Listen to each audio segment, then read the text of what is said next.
Okay. Hello friends, welcome to Mathify. This is our fifth lecture, electrostatic class 12 physics. We have already discussed everything about charge, and now in this lecture we are going to discuss छोटी-छोटी मगर मोटी बातें, small things but important, और कुछ questions भी discuss करेंगे. Simple discussion जो अब तक हमने स्टडी किया उसके बेस पे. तो पहले तो मैंने आपसे एक सवाल पूछा था कि क्या किसी इंसुलेटर को आप चार्जिंग बाय इंडक्शन की प्रोसेस से चार्ज कर सकते हैं? तो जवाब है नहीं. इन नॉर्मल कंडीशंस आप ये नहीं कर सकते. क्यों नहीं कर सकते? क्योंकि इंसुलेटर पोलराइज तो होता है, लेकिन उसके जो चार्जेस होते हैं वो फ्री नहीं होते मूव करने के लिए. ये इस तरह से पोलराइज होगा. ये सरफेस नेगेटिवली चार्ज जाएगी और ये सरफेस पॉजिटिवली चार्ज जाएगी. लेकिन इसके बाद नेक्स्ट प्रोसेस है अर्थिंग. और जब आप अर्थिंग करेंगे तो यहाँ के चार्जेस को अर्थ पर फ्लो हो जाना चाहिए, तभी ये चार्ज होने वाला है. लेकिन ये चार्जेस तो पूरे एटम से बाउंड है. ये एटम से डिटैच तो हुए नहीं है. फ्री चार्जेस इसमें होते ही नहीं है, मोबाइल चार्जेस. तो इसका मतलब है ये चार्जेस की अर्थिंग होनी पॉसिबल ही नहीं है. और अगर अर्थिंग नहीं होगी तो सीधी सी बात है ये चार्ज नहीं हो सकता. So in normal conditions insulator can't be charged by induction. Why I am saying normal conditions? Because extreme conditions बनाई जा सकती है जिसमें ये चार्ज किया जा सकती है. अगर आपका ये फोर्स जो इलेक्ट्रिक फोर्स है ये बहुत ही ज्यादा स्ट्रांग है तो कुछ बॉन्ड्स ब्रेक हो जाएंगे. अगर ये बहुत ज्यादा स्ट्रांग, आपने देखा था कि अगर बहुत ज्यादा स्ट्रांग आपने फोर्स लगा दिया तो टूट ही जाएगा वो जो एटम है या मॉलिक्यूल है जिससे मिलकर वो इंसुलेटर बना है. तो कुछ बॉन्ड्स अगर ब्रेक हो गए तो फिर कुछ चार्जेस की अर्थिंग हो सकती है और तब फिर आपका इंसुलेटर चार्ज हो सकता है. बट उसके लिए जो एक्सटर्नल इलेक्ट्रिक फोर्स है, जो इंडक्शन हम कर रहे हैं जिस फोर्स की हेल्प से, वो फोर्स बहुत ज्यादा स्ट्रांग होना चाहिए. So under normal conditions it is not possible, but in extremely high force, in extreme conditions, yes it is possible, but those conditions are not normal. So एक और सवाल मैंने पूछा था कि अगर हमारे पास दो स्फीयर्स हैं, एक स्फीयर में तो हमने देखा था कि अगर हमारे पास दो स्फीयर्स हैं, स्फीयर ए और स्फीयर बी, दोनों कंडक्टिंग और दोनों बिल्कुल आइडेंटिकल स्फीयर्स हैं, तो क्या हमें इंडक्शन की प्रोसेस से चार्ज कर सकते हैं? एक बात तो आपने गौर कर ही ली थी कि इंडक्शन से अगर सिंगल स्फीयर को चार्ज करेंगे, सिंगल बॉडी को चार्ज करेंगे, तो हमेशा अपोजिट चार्ज ही बॉडी पर आता है. अगर आपके पास पॉजिटिवली चार्ज रॉड है तो उसमें नेगेटिव चार्ज आएगा, नेगेटिवली चार्ज रॉड है तो उसमें पॉजिटिव. तो क्या दो स्फीयर में दोनों किस्म का चार्ज क्रिएट किया जा सकता है? हाँ. तो इसके लिए हम क्या करेंगे? तो सबसे पहले वही पुरानी कहानी है. ये मान लो स्फीयर ए है, स्फीयर बी है. सबसे पहले एक चार्ज रॉड इसके पास लेकर आए, लेकिन उसके पहले दोनों को कॉन्टेक्ट में रखें. फर्स्ट ऑफ ऑल दोनों स्फीयर्स को एक दूसरे के कांटेक्ट में रखते, टच करवा दें एक दूसरे से. ये भी आइडेंटिकल है, वो वैसा फिगर बन गया.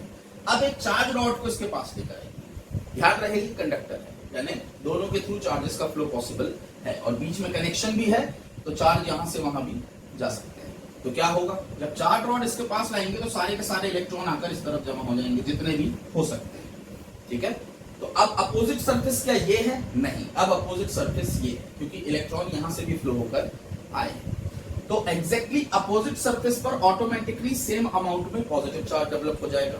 जितना यहाँ नेगेटिव चार्ज उतना ही यहाँ पॉजिटिव चार्ज, यानी ये क्या हो गया? अगेन पोलराइज हो गया. अब जब ये पोलराइज हो गया तो अब आप कर दे अर्थिंग.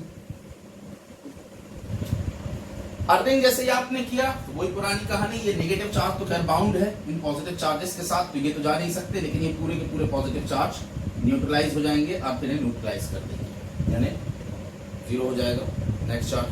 ठीक है. लेकिन अगर हमने ऐसा किया तो कहानी तो वही हो गई जो पहले थी. क्या थी ये कहानी? कि भैया ये स्फीयर नेगेटिवली चार्ज था.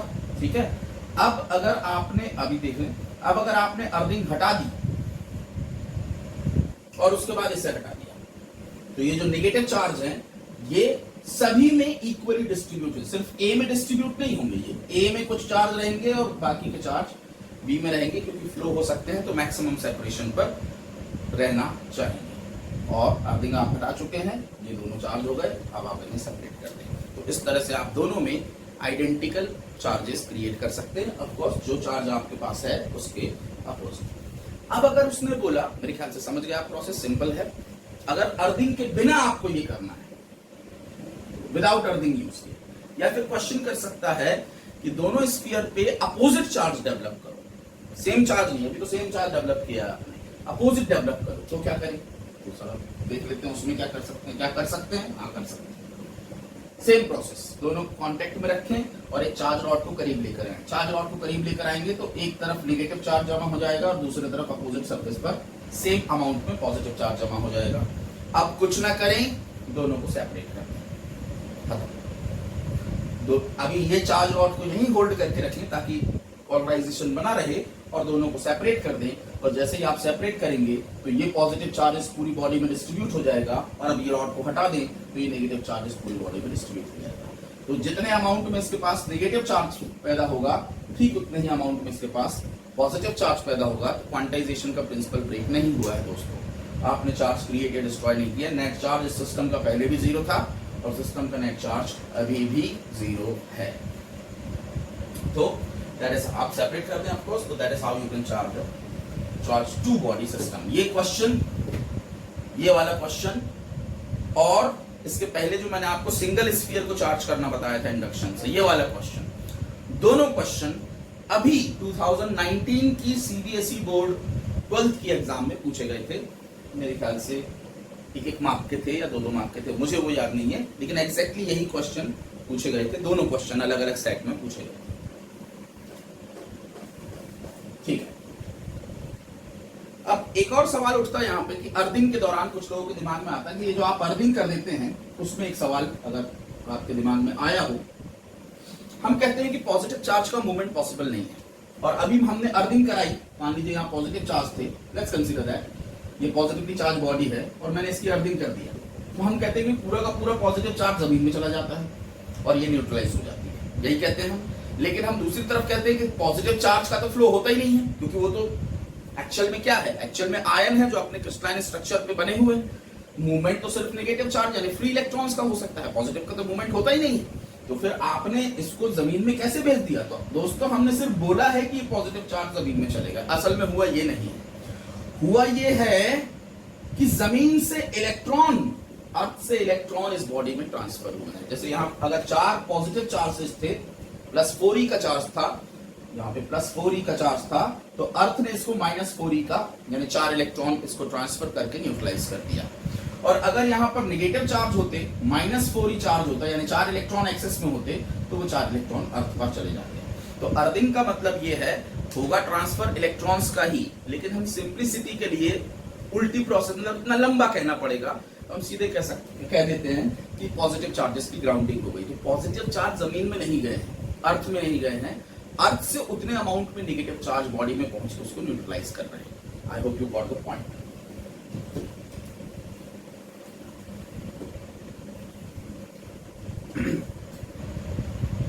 कुछ और बातें चार्जिंग बाय कंडक्शन के बारे में और डिस्कस करने कि भाई कितने अमाउंट में चार्ज, मान लीजिए 2 स्फीयर्स हैं या 2 बॉडीज, ये दोनों एग्जैक्टली आइडेंटिकल अगर हैं, बिल्कुल बराबर बराबर शेप की, एक ही मटेरियल से बनी हुई है, बॉडी ए और बॉडी बी। अगर बॉडी ए में मान लीजिए +8e का चार्ज है और इसके पास 0 चार्ज है, तो अगर मैं इन दोनों को टच करूं तो चार्जिंग बाय कंडक्शन होगा, ये तो आप जानते हैं। तो अगर एग्जैक्टली आइडेंटिकल है तो सेम अमाउंट में चार्ज डिस्ट्रीब्यूट हो जाता है। अगर आइडेंटिकल है तो फिर टच करने के बाद इसके पास बचेगा +4e और इसके पास भी आ जाएगा +4e, यानी अनचार्ज बॉडी चार्ज हो जाएगी इक्वल अमाउंट। ठीक है, लेकिन अगर ये एग्जैक्टली आइडेंटिकल नहीं है, मान लीजिए ये बड़ा है और ये छोटा है और इसके पास +8e का चार्ज है, चलो मान लेते हैं इसकी रेडियस है r1 और इसकी रेडियस है r2, ऐसा मान के चलते हैं। इसमें चार्ज है मान लीजिए Q1, ठीक है। अब अगर आपने इनको कनेक्ट किया तो इक्वल अमाउंट में चार्जेस का डिस्ट्रीब्यूशन नहीं होगा दोस्तों, अलग अलग होगा दोनों में चार्जेस का डिस्ट्रीब्यूशन। चार्जेस इक्वली तभी डिस्ट्रीब्यूट होंगे जब 2 बॉडीज एग्जैक्टली आइडेंटिकल होंगी। अगर आइडेंटिकल नहीं होंगी शेप साइज में भी और मटेरियल में भी, तो फिर इक्वल चार्ज डिस्ट्रीब्यूशन नहीं होता। फिर चार्ज इस बात पर डिपेंड करता है कि बॉडीज कितनी बड़ी है, कौन से मटेरियल से बनी है, एंड ऑल दीज स्टफ्स। तो मैं वो आपको बता रहा हूं, तो मैं दोनों चार्ज बॉडी ले लेता हूं, उससे अपन समझते हैं। तो मान लीजिए हमारे पास ए है एक चार्ज बॉडी, इसमें Q1 चार्ज, और एक और चार्ज बॉडी है बी, इसमें Q2 चार्ज। ठीक है, इन दोनों को किसी कंडक्टिंग वायर से आपस में कनेक्ट कर दिया गया, या फिर सीधे उठा के दोनों को कांटेक्ट में ले आया गया, कोई भी कैसा भी। तो चार्जेस अगर बैलेंस नहीं है तो रीडिस्ट्रीब्यूशन होना शुरू हो जाएगा, और या तो इसमें से कुछ चार्ज इसमें ट्रांसफर हो जाएंगे, या इसमें से कुछ चार्ज इसमें ट्रांसफर हो जाएंगे, कुल मिला के चार्जेस रीडिस्ट्रीब्यूट हो जाएंगे। तो कांटेक्ट के पहले इसके पास चार्ज था Q1, इसके पास चार्ज था Q2।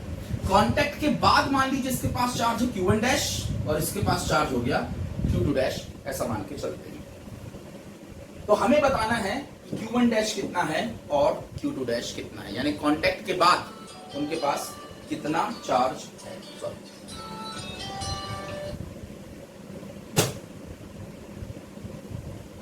तो भाई कितने अननोन है? 2। तो इक्वेशन भी कितनी चाहिए? 2।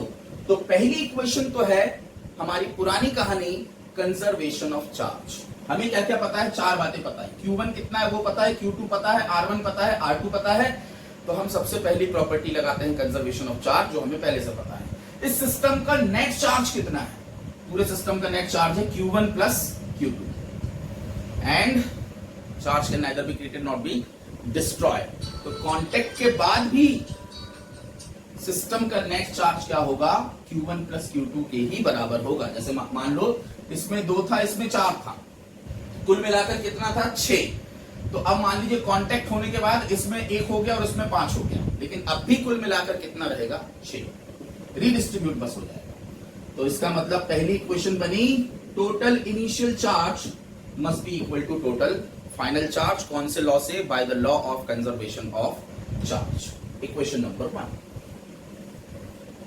अब दोस्तों आती है सेकंड इक्वेशन। ये जो सेकंड इक्वेशन है ये आपको अभी याद रखनी होगी, क्योंकि इसके पीछे का बेसिक जो लॉजिक है या बेसिक जो फिनोमेना है वो अभी हमने स्टडी नहीं किया है।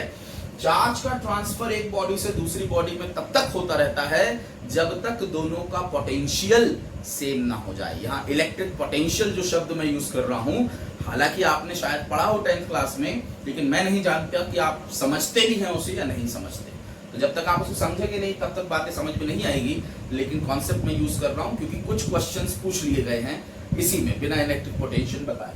ठीक है, तो पहला तो आपने बना ली इक्वेशन। दूसरी इक्वेशन, चार्ज का ट्रांसफर तब तक होता रहेगा एक बॉडी से दूसरी बॉडी में, रिडिस्ट्रीब्यूशन होता रहेगा जब तक दोनों के पोटेंशियल सेम ना हो जाए। तो पोटेंशियल का फॉर्मूला होता है Q बाय R। किसी स्फीयर के पोटेंशियल का फॉर्मूला Q बाय R। तो इसका मतलब बोल रहा है वो कि Q1 dash upon R1 potential of, final potential of first sphere must be equal to Q2 dash upon R2, final potential of second sphere. ये बन गया आपका दूसरा इक्वेशन।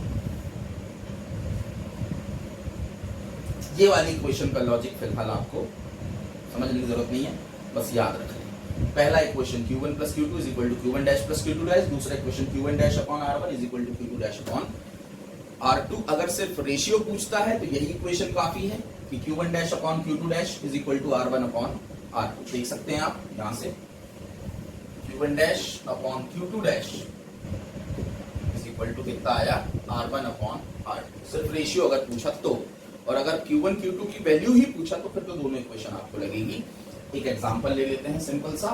मान लीजिए इसके पास शुरू में बिफोर कांटेक्ट -10 E का चार्ज था, E या माइक्रोकूलम बोल देता हूं, -10 माइक्रोकूलम का चार्ज था, और इसके पास +30 माइक्रोकूलम का चार्ज था। ये मान के चलते हैं। ठीक है, तो फर्स्ट इक्वेशन के अभी आपको Q1 और Q2 निकालना है।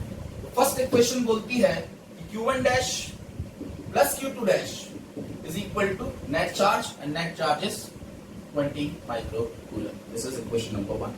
अच्छा, रेडियस तो अपन ने दी।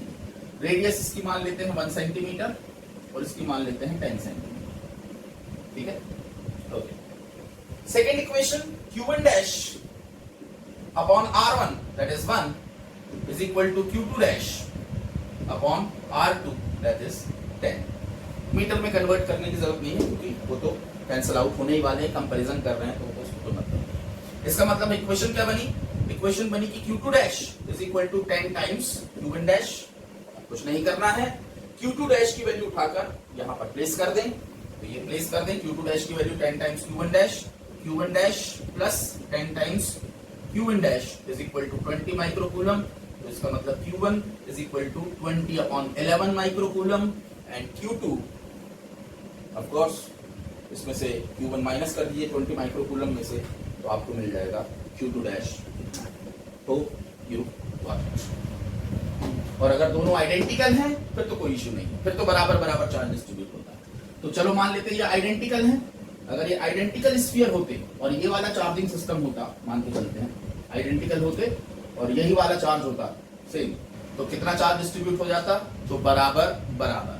ठीक है, बराबर बराबर कैसे? इनके पास कुल मिलाकर पहले देखो कितना चार्ज है, कुल मिलाकर इनके पास चार्ज है 20 माइक्रोकूलम। बस अब आधा आधा बांट दो, कुल मिलाकर जितना भी है उसका आधा आधा बढ़ जाएगा। जैसे इसके पास है मान लीजिए QA और इसके पास है QB, तो सिस्टम का टोटल चार्ज कितना है? QA प्लस QB, तो दोनों को आधा आधा बांट दो। तो कांटेक्ट के बाद Q1 dash is equal to Q2 dash, क्योंकि बराबर बराबर है, आइडेंटिकल है, ये हो जाएगा QA प्लस QB अपॉन 2।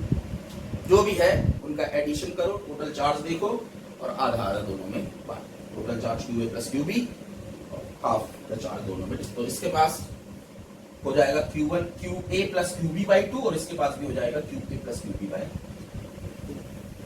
ऐसा मल्टीपल टाइम्स भी आप कर सकते हैं, सिंगल टाइम की जगह पे 4-5 बार ऐसा करके देख सकते हैं, 3 बार करते हैं। जैसे मान लीजिए अपने पास 2 बॉडीज हैं, एग्जांपल छोटा सा ले लें, 3 बॉडीज हैं, आइडेंटिकल है तीनों, बिल्कुल एक जैसे, A, B और C अनचार्ज, C के पास चार्ज 0 है, कोई चार्ज नहीं है, Q इज इक्वल टू 0। इसके पास है QA चार्ज, इसके पास है QB चार्ज। सबसे पहले मैंने C को A से टच किया, तो A के पास कितना चार्ज आ गया? तो मैं कह देता हूं Q dash, QA dash. C को A से टच किया तो टोटल चार्ज कितना है? QA प्लस 0 यानी QA, आधा आधा बांट दो तो बराबर बराबर दोनों में आ गया। कितनी वैल्यू में आ गया? QA by 2। तो इसमें भी QA बाय 2 बचेगा और इसमें भी QA बाय 2 आ जाएगा। अब C को B से टच करो, अब देखो कितना चार्ज आता है। C को B से टच किए तो C में अब ऑलरेडी कितना चार्ज है? QA बाय 2 और B के पास है QB। कुल मिलाकर दोनों के पास कितना है? तो QB dash is equal to QC double dash. Double dash यानी अब नया चार्ज, पहले था 0, अभी हो गया Q dash C QA by 2। अब फिर से टच करने पर फिर क्या आएगा? तो QB का तो खैर ऑलरेडी QB था। टोटल चार्ज दोनों का कितना हो गया? तो QC के पास है QA बाय 2, B के पास है QB, ये कुल मिलाकर आ गया डिवाइडेड बाय 2, आधा आधा बांट दिया, चार्ज का डिस्ट्रीब्यूशन हो गया। तो आप इसको नंबर से भी कर सकते हैं, कुछ भी कर सकते हैं। हो सकता है कि ऐसा कर दें, जैसे ले लेते हैं ये 10 माइक्रोकूलम का है, ये -20 माइक्रोकूलम का है और ये मान लीजिए +30 माइक्रोकूलम का है। तो चलिए निकालते हैं अलग अलग सिनेरियो में, इसी सिनेरियो में निकाल लेते हैं। चलिए मान लीजिए पहले C को A से टच किया गया, तो C को A से टच किया गया तो टोटल चार्ज कितना है? 10 माइक्रोकूलम -20 माइक्रो मतलब -10 microcoulomb.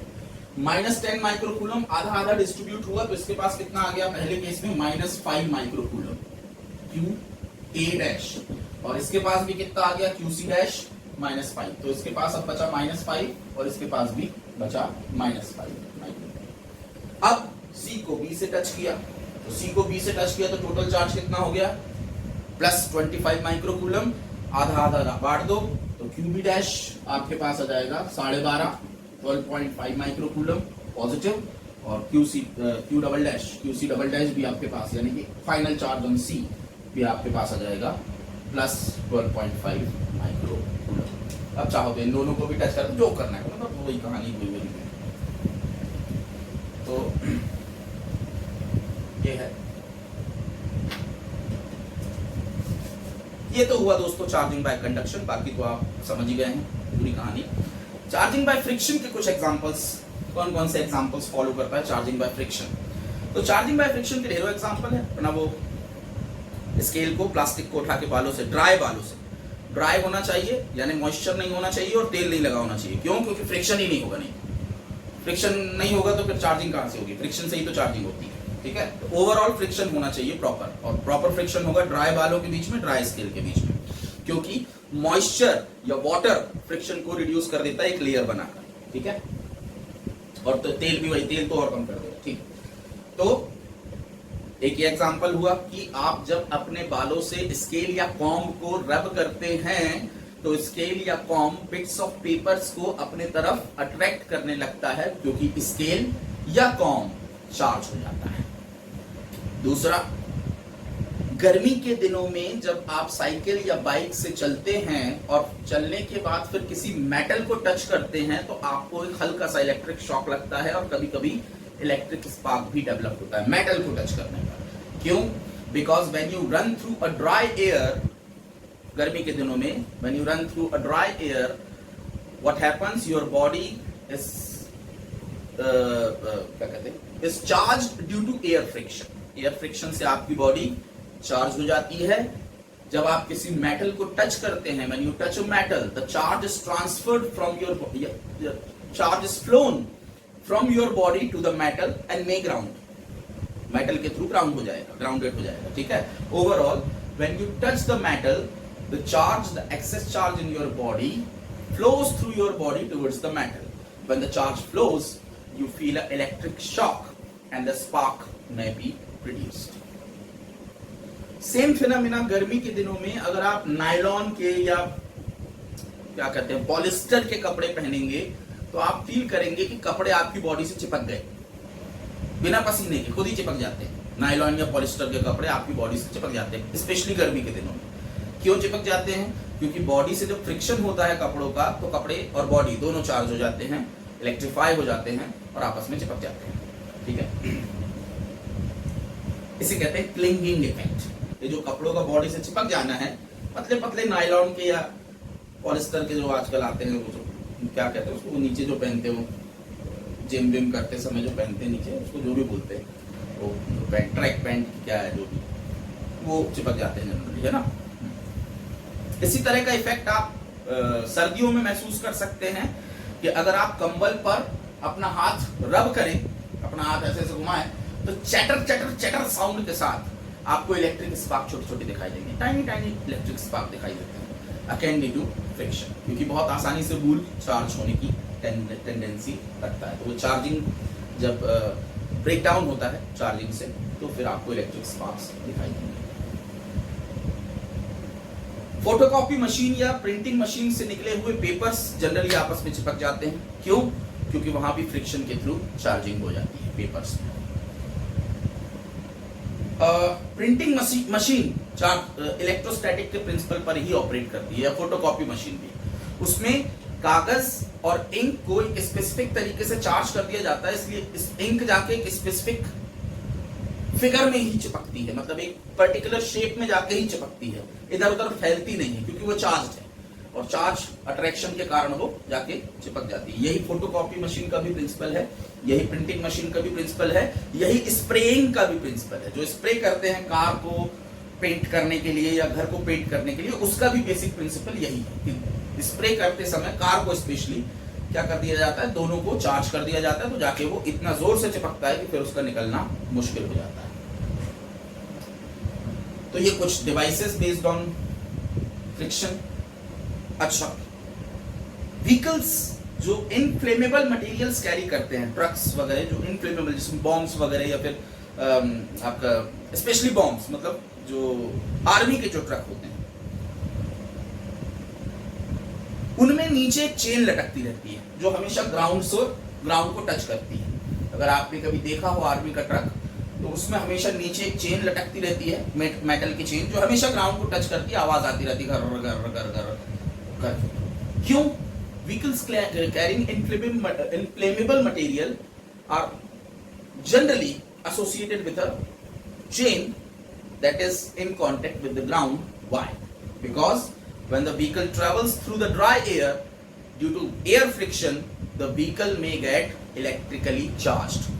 If the charge is sufficiently large, it may create electric sparks, and the electric sparks may explode the inflammable materials. To avoid this accident, a metallic chain is connected to ground so that all the excess charges developed due to air friction simultaneously gets grounded, क्योंकि ground से अगर contact हुआ तो ground पूरा charge खा जाएगा, तो उनको न्यूट्रलाइज करने के लिए ग्राउंडिंग करके रखते हैं।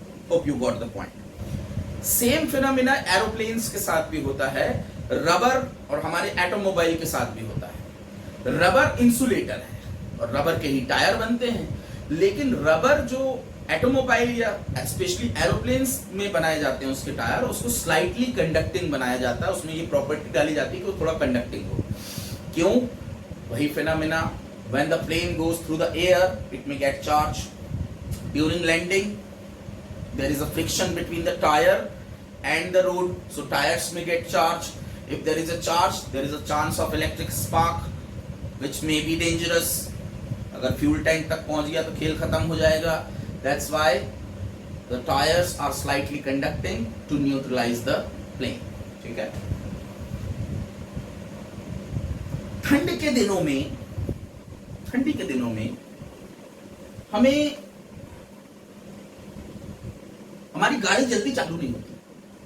अगर आपका कार का एक्सपीरियंस हो, बाइक का भी, जल्दी से चालू नहीं हो, इग्निशन ही नहीं पकड़ता जल्दी से। ऐसा क्यों होता है? तो उसका कारण भी यही है। इग्निशन में एक इलेक्ट्रिक स्पार्क डेवलप होता है, एक जो अपना, अब वो फिगर नहीं बना रहा मैं, इसको कहते हैं जो कार्बोरेटर। कार्बोरेटर में एक इलेक्ट्रिक स्पार्क जो डेवलप होता है उसी के थ्रू इग्निशन होता है, और वो इलेक्ट्रिक स्पार्क इलेक्ट्रिक डिस्चार्ज के थ्रू ही पैदा होगा, एयर में जो इलेक्ट्रिक डिस्चार्ज डेवलप होगा। तो होता यह है कि जब बरसात के दिनों में या ठंड के दिनों में स्पेशली, वो जो हमारा कार्बोरेटर होता है, कार्बोरेटर की जो लेयर, आउटर लेयर होती है, वो इंसुलेटर की होती है, पोर्सलेन सीमेंट वगैरह की होती है, उसको इंसुलेटर ही रहना चाहिए। तो जो कार्बोरेटर की आउटर लेयर है व्हाइट कलर की, आपने देखी होगी, अगर देखा हो तो वो इंसुलेटर रहती है और वो कंपलसरी है। लेकिन क्या होता है कि ठंड के दिनों में उसमें मॉइस्चर जमा हो जाता है, पूरा जो इंसुलेटिंग लेयर है उसके ऊपर मॉइस्चर जमा हो जाता है। मॉइस्चर यानी पानी की परत जमा हो जाती है, पानी कंडक्टर होता है। तो होता यह है कि जो कार्बोरेटर है, यानी कि जो स्पार्क है, जो स्पार्क डेवलप करती है डिवाइस, उसका इंसुलेट होना इसलिए जरूरी है क्योंकि इलेक्ट्रिक स्पार्क का लीकेज ना हो। अगर वो कंडक्टर होगा तो वो इलेक्ट्रिक स्पार्क को लीक कर सकता है, अपने थ्रू पास होकर बाहर चला जाता है इलेक्ट्रिक स्पार्क, तो वो हर जगह डिस्ट्रीब्यूट हो जाएगा इलेक्ट्रिक स्पार्क, और एक पर्टिकुलर जगह पर आपको स्पार्किंग नहीं मिलेगी। अगर वो इधर उधर डिस्ट्रीब्यूट होगा तो जहां पर आपको स्पार्क चाहिए वहां स्पार्क नहीं मिलेगा, फिर वो इधर उधर चला जाएगा। कहने का मतलब यह है सीधा और सरल कि कार्बोरेटर के ऊपर एक मॉइस्चर की लेयर जमने से कार्बोरेटर चार्जेस को लीक करने लगता है, और इस लीकिंग के कारण ही प्रॉपर इलेक्ट्रिक स्पार्क नहीं मिल पाता। जब आप उसे गर्म करते हैं कार्बोरेटर को या फिर मशीन को या इंजन को, तो उससे कार्बोरेटर में से वो जो लेयर होती है वाटर की, मॉइस्चर होता है, वो वेपराइज होके उड़ जाता है। जब कार्बोरेटर सूख जाता है तो फिर वो इलेक्ट्रिक स्पार्क प्रॉपरली डेवलप कर पाता है। इसीलिए ठंडे मौसमों में ऐसा फिनोमेना आपको देखने मिलता है। एक और फिनोमेना है, पेट्रोल या डीजल ही जम जाता है। वो तो खैर अपने इंडिया में नहीं, दूसरी जगहों पे पेट्रोल डीजल ही जम जाता है, इतना लोअर टेम्परेचर रहता है, तो उसके लिए एक अलग फिनोमेना, वो अलग बात है। यहाँ पे इलेक्ट्रिक स्पार्क ही डेवलप नहीं हो रहा, जहाँ इग्निशन ही नहीं हो पा रहा है। कुछ और एसोसिएटेड फिनोमेना इससे हैं, जैसे, अच्छा सारे मैं डिस्कस कर लूंगा तो फिर आपसे क्या पूछूंगा, बाकी तो आप हमने डिस्कस कर ही लिया है। क्वेश्चंस की एक शीट दूंगा, उसमें अगर आपको कोई परेशानी हो तो फिर एक बात और मैं आपसे डिस्कस कर लूं, क्या, अच्छा, जो इलेक्ट्रिक फोर्स अपन बात करते हैं वो चार्ज और अनचार्ज बॉडी के बीच में लगता है कि भाई टू चार्ज पार्टिकल अट्रैक्ट और रिपल अगर सेम होंगे, आइडेंटिकल मतलब Q1 Q2, अगर सेम टाइप ऑफ होंगे तो रिपल करेंगे, अपोजिट होंगे तो अट्रैक्ट करेंगे और वगैरह वगैरह। लेकिन क्या एक प्रोटॉन और एक न्यूट्रॉन के बीच में अट्रैक्शन हो सकता है? इलेक्ट्रिक, ग्रेविटेशनल तो होगा, इलेक्ट्रिक अट्रैक्शन या रिपल्शन हो सकता है? नहीं, क्योंकि प्रोटॉन में कोई चार्ज नहीं होता। यानी कहने का मतलब सही नियम अगर हम देखें तो एक चार्ज बॉडी और एक अनचार्ज बॉडी के बीच में कोई अट्रैक्शन या रिपल्शन नहीं होना चाहिए। लेकिन अगर आप गौर करें तो जब आप स्केल को बालों से रब करते हैं और बिट्स ऑफ पेपर को जंप करवाते हैं तो आपने चार्ज तो सिर्फ स्केल को किया था, क्या आपने पेपर को चार्ज किया था? नहीं, पेपर तो न्यूट्रल था, पेपर को चार्ज नहीं किया था। पेपर का जो टुकड़ा था वो तो न्यूट्रल था, चार्ज तो सिर्फ आपकी स्केल थी, मान लीजिए पॉजिटिव भी। अब हमें नहीं पता पॉजिटिव होती कि नेगेटिव, वो अपन को नहीं पता। तो फिर ये चार्ज बॉडी ने अनचार्ज बॉडी को अपने तरफ अट्रैक्ट कैसे कर लिया भाई साहब? इनके बीच में फोर्स लगने नहीं चाहिए नियम से, लेकिन ये तो हम देख रहे हैं कि ये तो हो रहा है। सुनो, तो ये कैसे हुआ? ये हुआ due to polarisation. Of course पुराना कॉन्सेप्ट अगर आप लगाएं तो आप समझ जाएंगे कि यहाँ क्या हो सकता है। चार्ज तो हुआ नहीं है तो हुआ क्या होगा? तो हुआ ये है कि जब स्केल को रब करेंगे तो स्केल चार्ज हो गई। जब आपने स्केल को कागज के करीब लाया तो कागज हो गया पोलराइज। इंसुलेटर है लेकिन पोलराइज तो दोनों हो सकते हैं। जब ये कागज पोलराइज हो गया तो negative charge of the paper is near to this charge of the scale and positive charge is further away. तो इनके बीच में अट्रैक्शन हुआ एंड इनके बीच में रिपल्शन हुआ, लेकिन क्योंकि ये दोनों दूर हैं तो रिपल्शन का इन्फ्लुएंस कम है, और क्योंकि ये दोनों करीब हैं तो अट्रैक्शन का इन्फ्लुएंस ज्यादा है, और इसीलिए बिट्स ऑफ पेपर इससे अट्रैक्ट होने लगे। इससे भी ज्यादा अट्रैक्शन कौन शो करेगा दोस्तों? कंडक्टर। अगर यहां पर आप बिट्स ऑफ पेपर की जगह bits of copper, bits of gold, मतलब पतले पतले टुकड़े कॉपर के या गोल्ड के, बिल्कुल थिन शीट्स होंगे क्योंकि तो ग्रेविटी उसको उठने नहीं देगी, कागज के जैसे हल्के होना चाहिए, तो आप और भी ज्यादा अट्रैक्शन, क्योंकि वो और ज्यादा चार्ज पोलराइज हो सकते हैं, उनके पास कैपेसिटी है पोलराइज ज्यादा होने की। अच्छा, अट्रैक्ट हुआ, चिपका। अब ये जैसे ही चिपकेगा कागज इससे, क्या होगा? अब जैसे ही कागज इसके कांटेक्ट में आया तो ये अपना चार्ज कागज को ट्रांसफर कर देगा। जब ये अपना चार्ज का, तो इससे पोलराइजेशन खत्म नहीं हुआ है, पोलराइजेशन है, लेकिन इसने कुछ अमाउंट ऑफ चार्ज अपना कागज को ट्रांसफर कर दिया, और कागज उसके कांटेक्ट, और ध्यान रहिए इंसुलेटर है तो इंसुलेटर चार्जेस के फ्लो को अलाउ नहीं करते, तो जो पोर्शन स्केल के कांटेक्ट में आया है कागज का, सिर्फ उसी पोर्शन पे चार्ज रहेगा, बाकी पोर्शन पे चार्ज नहीं रहेगा। तो जब ये चार्ज जो कागज में आ गया है वो इतना सफिशिएंट हो जाता है कि इस पोलराइजेशन के कारण जो फोर्स लग रहा है उसको ओवरकम कर सके, तो ये रिपल होके कागज फिर से वापस गिर जाता है। I hope you got the point. ठीक, इसके अलावा अगर आप एक बलून लें और बलून को रब करें और रब करके दीवार पे चिपका दे तो आप देखेंगे चिपक जाएगा, लेकिन दीवार को तो हमने चार्ज नहीं किया, हमने तो सिर्फ बलून को चार्ज किया, तो वहां क्या हुआ? एग्जैक्टली सेम हुआ। लेकिन आप देखेंगे कि थोड़ी देर के बाद बलून जब ऐसे ऐसे होगा तो फिर उसके बाद थोड़ी देर के बाद वो गिर जाएगा, उसके बाद आप चिपकाने की कोशिश करेंगे तो नहीं चिपकेगा। ऐसा क्यों हुआ? क्योंकि जब आपने बलून को चार्ज किया तो वही हुआ कि भाई जब ये बलून है, ये दीवार है, तो बलून अगर नेगेटिवली चार्ज है तो यहाँ पॉजिटिव चार्ज दीवार का आ गया, कहीं उधर नेगेटिव चार्ज आ गया, तो इन दोनों के बीच में अट्रैक्शन होने के कारण बलून चिपक गया। लेकिन बलून जैसे इसके कांटेक्ट में आया अपना चार्ज दीवार को ट्रांसफर करना शुरू कर दिया, ठीक है, लेकिन अभी पूरा चार्ज अच्छी तरह से ट्रांसफर नहीं हुआ। अब बलून ऐसा होता है हवा के साथ, कभी ऐसा हो कभी ऐसे हो, तो जब उसके अलग अलग पोर्शन वॉल के कांटेक्ट में आते हैं तो ज्यादा चार्ज और ज्यादा चार्ज ट्रांसफर करता रहता है, क्योंकि ये इंसुलेटर है तो ये पूरा चार्ज नहीं दे सकता, जो कांटेक्ट में आएगा पोर्शन सिर्फ वहीं का चार्ज ट्रांसफर कर सकता है। जब ये सफिशिएंट अमाउंट में चार्ज ट्रांसफर हो जाता है तो दोनों के बीच में रिपल्शन होता है, इंडक्टेंस के कारण जो अट्रैक्शन बना था उससे उसको ओवरकम कर देता है वो रिपल्शन, और बलून गिर जाता है। तो सवाल ये कि can a charge body attract an uncharge body? Yes, due to polarization by induction, there may be attraction between a charged body and an uncharged body. First. Second, what is a surer test of electrification? आप अगर ये पता करना चाहते हैं कि दोनों body charge है या नहीं, तो इसका श्योर टेस्ट क्या है, अट्रैक्शन या रिपल्शन? तो अभी आपने देखा कि एक अनचार्ज बॉडी एक चार्ज बॉडी से अट्रैक्ट हो जाती है। इसका मतलब ये नहीं है कि दोनों चार्ज है, मतलब ये श्योरिटी से आप नहीं कह सकते कि दोनों चार्ज अगर अट्रैक्शन हो रहा है तो पोलराइजेशन भी हो सकता है। और रिपल्शन जो है वो सिर्फ दो आइडेंटिकली चार्ज बॉडीज के बीच में ही हो सकता है, सिमिलर चार्ज बॉडी के बीच में ही हो सकता है। इसका मतलब दोनों बॉडीज चार्ज हैं, इसका श्योर टेस्ट रिपल्शन है, अट्रैक्शन नहीं है। अट्रैक्शन चार्ज और अनचार्ज के बीच में भी पॉसिबल है, तो आप श्योरिटी से नहीं कह सकेंगे कि दोनों बॉडीज चार्ज्ड हैं।